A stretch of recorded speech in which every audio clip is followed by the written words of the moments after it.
time.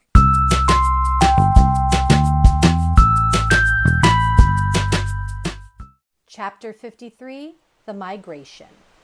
It was the night before the migration, and Brightbill was sleeping fitfully. Roz watched him toss and turn until he finally crawled up into her arms, and she rocked him to sleep just like the old days. Early the next morning, Brightbill waddled outside and looked at the pond. Their water was perfectly still. A few lazy clouds drifted above. Geese were already gathering by the beach, and then tiny claws scampered down from the treetops. "So today is the day, huh?" said Chit Chat, perched on a branch. "You're going to see so many new things and meet so many new animals, and if there are any squirrels at your wintering grounds, please tell them that Chit Chat says hello." "Today is the day," said Brightbill. "The flock will be leaving soon. Are you excited or nervous or scared?" "I'm all those things." The squirrel whispered. "Well, do not worry about your mother. I'll look after her, so you'll know she'll be perfectly fine." Brightbill smiled. "I am afraid it is time to go," said Roz, as she stepped out of the nest. "Okay, Mama," said the gooseling. "See you in the spring, Chit Chat." "Have a nice migration, Brightbill." The squirrel scampered back into the treetops.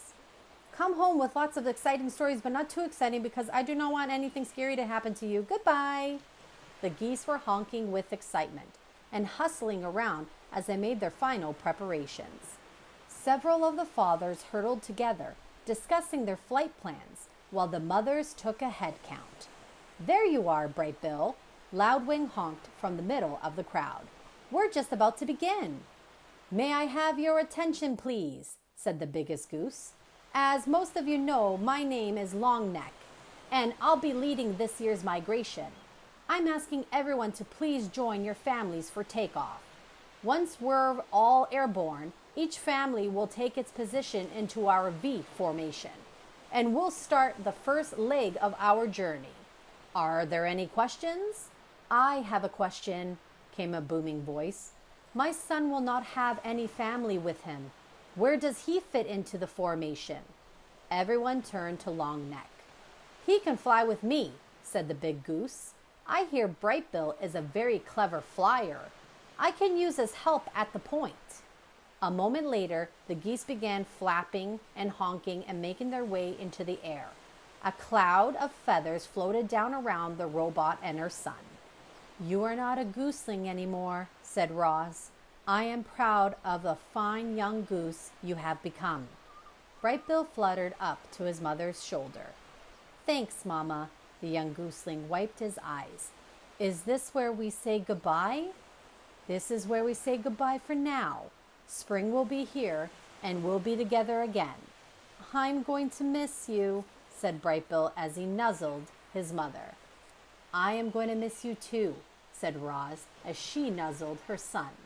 The goose took a deep breath. Then he shook his tail feathers, flapped his wings, and joined the flock. At first, the geese flew in a disorganized jumble, but each goose slowly drifted into position until the flock formed a wobbly V. At the lead was Longneck, and behind his left wing was Brightbill. They circled in the sky until the V pointed south, and then the geese began their long migration. Roz climbed to the top of a tree and watched as the flock slowly faded into the horizon. Chapter 54, The Winter. The island was quiet. The migratory birds had all left. The hibernators were asleep, and everyone else had begun their simple winter routines. Everyone but Roz. Now that she was alone, our robot didn't know what to do with herself. She stood in her gray garden and watched a sheet of ice slowly form on the pond. Sometimes she could hear her good friends the beavers going about their business beneath the ice, and she wondered when she would see them again. Roz stood there until snowflakes started drifting down from the sky. The flakes swirled in the breeze and slowly piled up on the ground and on the trees and on the robot. So she crouched into the nest, slid the stone door behind her, and sat in darkness. Hours and days and weeks went by without the robot moving. She had no need to move. She felt perfectly safe in the nest. And so, in her own way, the robot hibernated. Roz's body relaxed. Her quiet whirling slowly stopped. Her eyes faded to black. She probably could have spent centuries like that hibernating in total darkness. But the robot's hibernation was suddenly interrupted when a shaft of sunlight fell upon her face and carried energy back to her empty battery. Roz's body tensed. Her quiet whirling slowly started. Her eyes began to glow. Hello, I am Rosium Unit 7134, but you may call me Roz, the robot said automatically. When all her systems were up and running again, Roz noticed that she was surrounded by broken branches and piles of snow.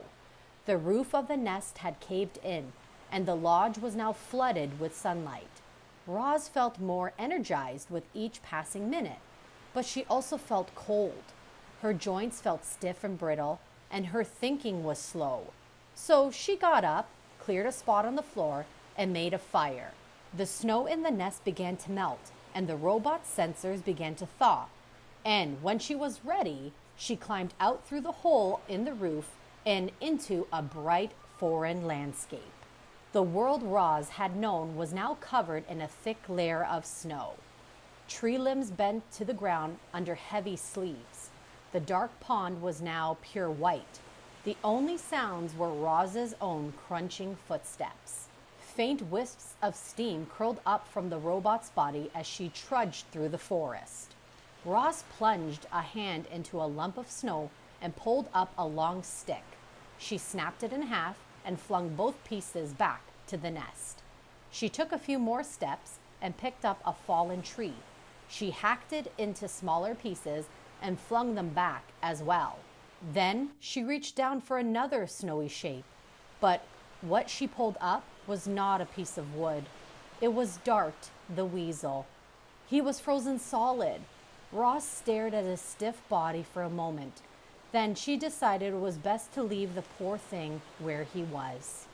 As the robot continued gathering wood, she found more victims of the cold. A frozen mouse, a frozen bird, a frozen deer. Had all the island animals frozen to death? No, not all. There were a few fresh tracks in the snow. As we know, the wilderness is filled with beauty, but it's also filled with ugliness. And that winter was ugly. A devastating cold front had swept down from the north and brought dangerous temperatures and huge amounts of snow. The animals had prepared for winter, but nothing could have prepared the weaker ones for those long nights when the temperature plummeted and the wind whipped over the island. Roz returned to the nest where the fire had melted the interior snow to a muddy soup. She took a minute to warm her body by the flames, and then she began the repairs. She patched up the hole in the dome with lattice work of branches before adding a layer of mud and leaves, and soon the repairs were complete. But another snowfall might cave the nest all over again. So Roz decided to keep a fire going day and night to prevent snow from building up on the roof. The robot brought in load after load of firewood, and each time she went outside, she was reminded of the frozen weasel and mouse and bird and deer. How many other frozen animals were hidden beneath the snow? Before going in for the night, she called out to whoever was listening. Animals of the island, you do not have to freeze. Join me in my lodge, where it is safe and warm. Chapter 55, The Lodgers. Firelight spilled out from the nest and into the cold, blistery night. Roz sat inside and listened to the wind and to the soft pops and crackles of burning wood. And then the robot's keen hearing picked up another sound, tiny footsteps crunching through the snow. Roz, I'm freezing. Can I join you by the fire, please? Said a weak voice. Into the light crawled Chit-Chat. The squirrel was shivering, and clumps of ice stuck to her fur. When she finally felt the heat of the fire, she collapsed. Roz picked her up off the floor, gently placed her on a warm stone, and let her sleep. An hour later, there were more footsteps, and a family of hares shuffled into the nest. They hurtled together in a corner without saying a word. Pigtail, the possum, was next to arrive. "Good evening," she mumbled, trying to act cheerful. "It certainly has been chilly." Swooper the owl hobbled in, followed by some chickadees and a magpie. Fink knew a good thing when he saw it, and the fox lay down right by the fire. Then came Dig Down the groundhog. The fuzzy bandits carried in an old turtle named Craig, who was in the worst shape of all. Creatures who should have been hibernating deep underground had been roused by the vicious weather. Only the healthiest animals with the warmest homes were safe. More and more weary animals appeared, and slowly the lodge filled up. This was the first time many of the lodgers had seen fire, and they gazed at it with a mixture of fear and hope. They could feel the fire's destructive power, but they could also feel its healing power as it warmed their bones. The lodgers seemed to push forward, eager to feel more warmth, and then pull back, afraid of feeling too much. It was important that the lodgers understood fire, so Roz showed them how to build one. She showed the smaller animals how to arrange the kindling, and she showed the bigger animals how to arrange the logs. Bumpkin, Lumpkin, and Rumpkin struck the firestones together, and everyone cheered when they finally managed a spark. As Roz looked around, she saw moles curled up beside an owl. A mouse snuggled between two weasels. Hares nestled against a badger.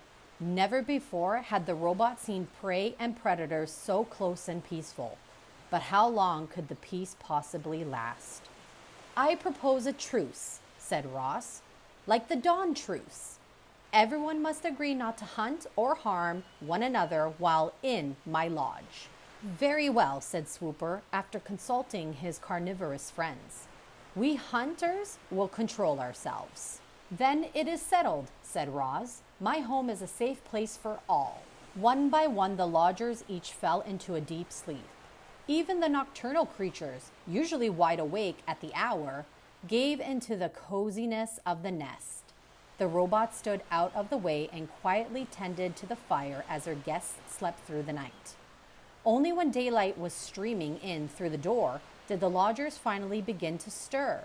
"You are all welcome to stay here as long as you like," said the robot as the animals rubbed sleep from their eyes.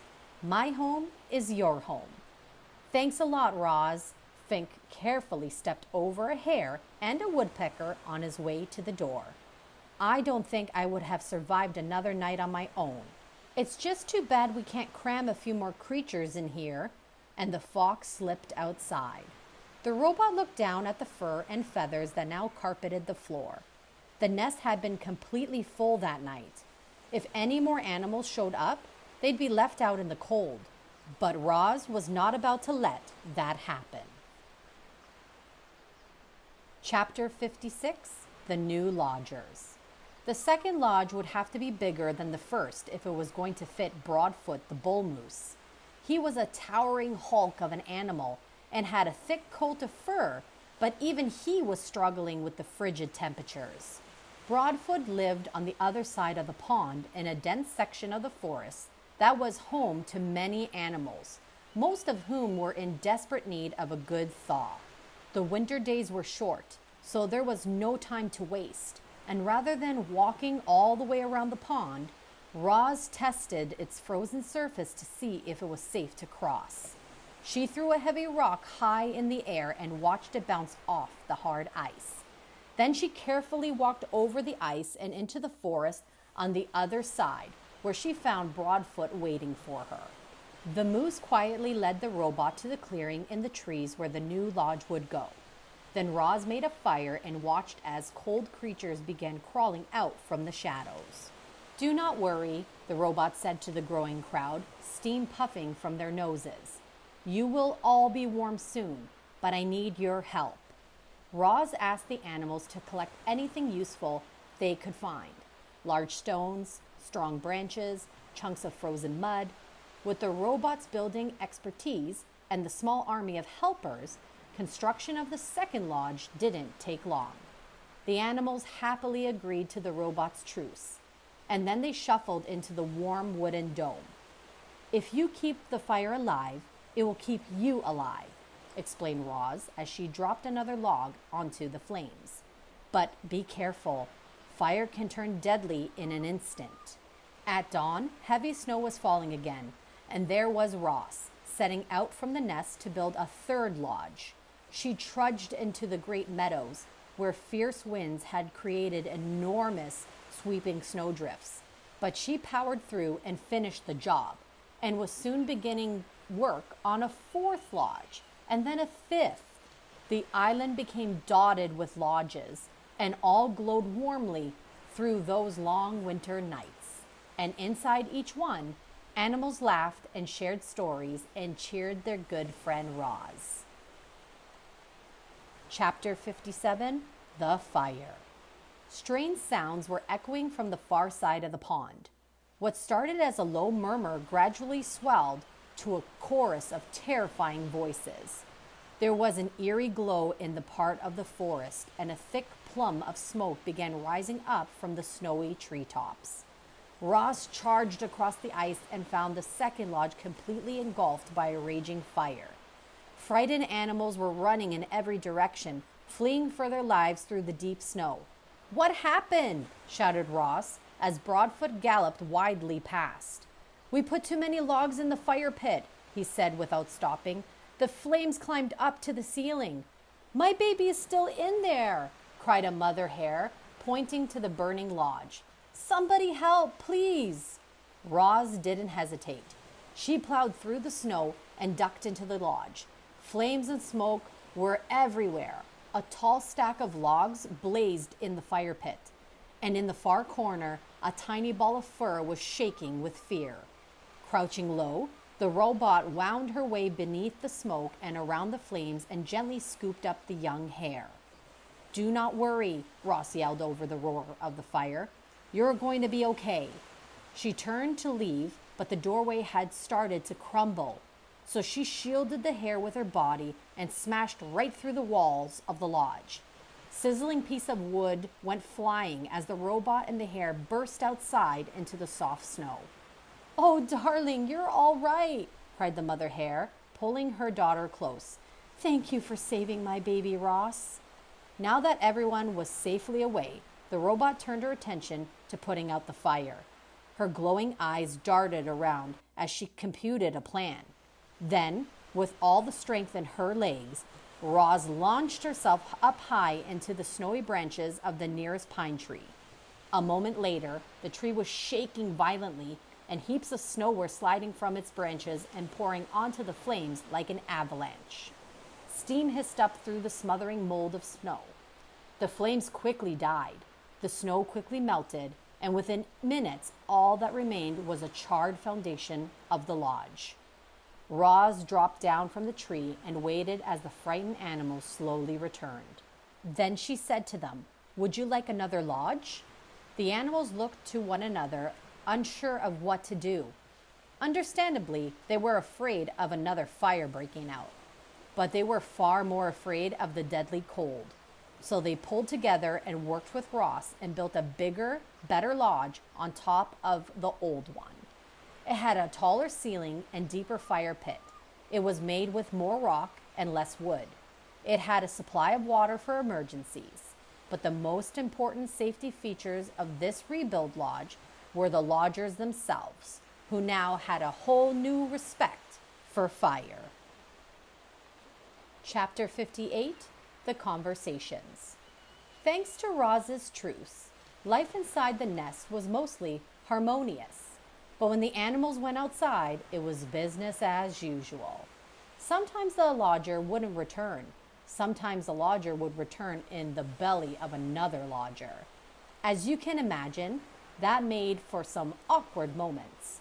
So when everyone was gathered around the fire, they tried to keep things pleasant by having conversations like these. "I wonder what Brightbill is doing right now." Chit-Chat laid on her back and looked at the ceiling as she spoke. "And where is he, and who is he with, and if he ever thinks about us back here on the island?" "I'm sure he thinks about us," said Ross. "I think about him all the time. I like to imagine that the geese had a fun flight to the wintering grounds, And now Brightbill is floating on a lovely lake eating yummy food and making wonderful new friends, but hopefully not too wonderful because I'd like to stay his best friend if possible. That is a nice thought, said Ross, but I worry that the flock might have gotten caught in this icy weather. I do not think they would handle it well. Do not worry, I'm sure they're fine, said Chit Chat. Brightbill is such a great flyer that I just know he'll keep the flock out of trouble. He is a great flyer, said Ross, but I still worry. Life is short. Dig Down the old groundhog was giving another one of her fireside speeches. I'll be lucky if I see the spring. I do not want your pity. I've had a good run. But I tell you what, if I could do it all over again, I'd spend more time helping others. All I've ever done is dig tunnels. Some of them were real beauties too, but they're all hidden underground, where they're no good to anyone but me. And they weren't even good to me this winter. Now the beavers, they have it all figured out. They built that beautiful dam, which created a lovely pond that made all our lives better. They must feel mighty good. The beavers made our lives better in another way, said Fink. They taught Ross how to build. Ain't that the truth, said Dig Down. Roz, you must have saved half the island with your lodges. And to think, we used to call you a monster. I'll repay my debt to you if it's the last thing I do. Your friendship is payment enough, said Roz.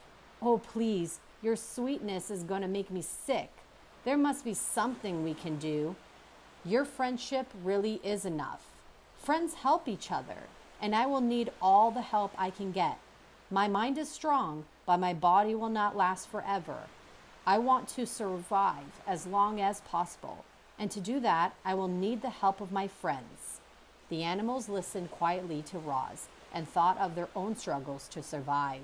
Life in the wilderness was hard for everyone. There was no escaping that fact. But the robot had made their lives a little easier. And if ever they could, the animals would return the favor. I have seen 93 winters, far more than any of you. Greg the turtle spoke slowly, but everyone always listened to his words.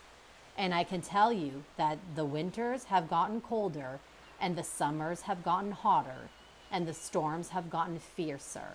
I heard that the ocean had gotten higher, said Chit Chat, but I do not see how that could be true. I mean, where would all that extra water come from? You are right. The ocean is higher, said Greg. My grandfather used to say that long ago. This island was not an island at all. It was a mountain surrounded by flatlands. And then the ground shook, and the oceans grew, and the land slowly flooded until the mountain became this island. Animals from far and wide were forced to come here to escape the floodwaters.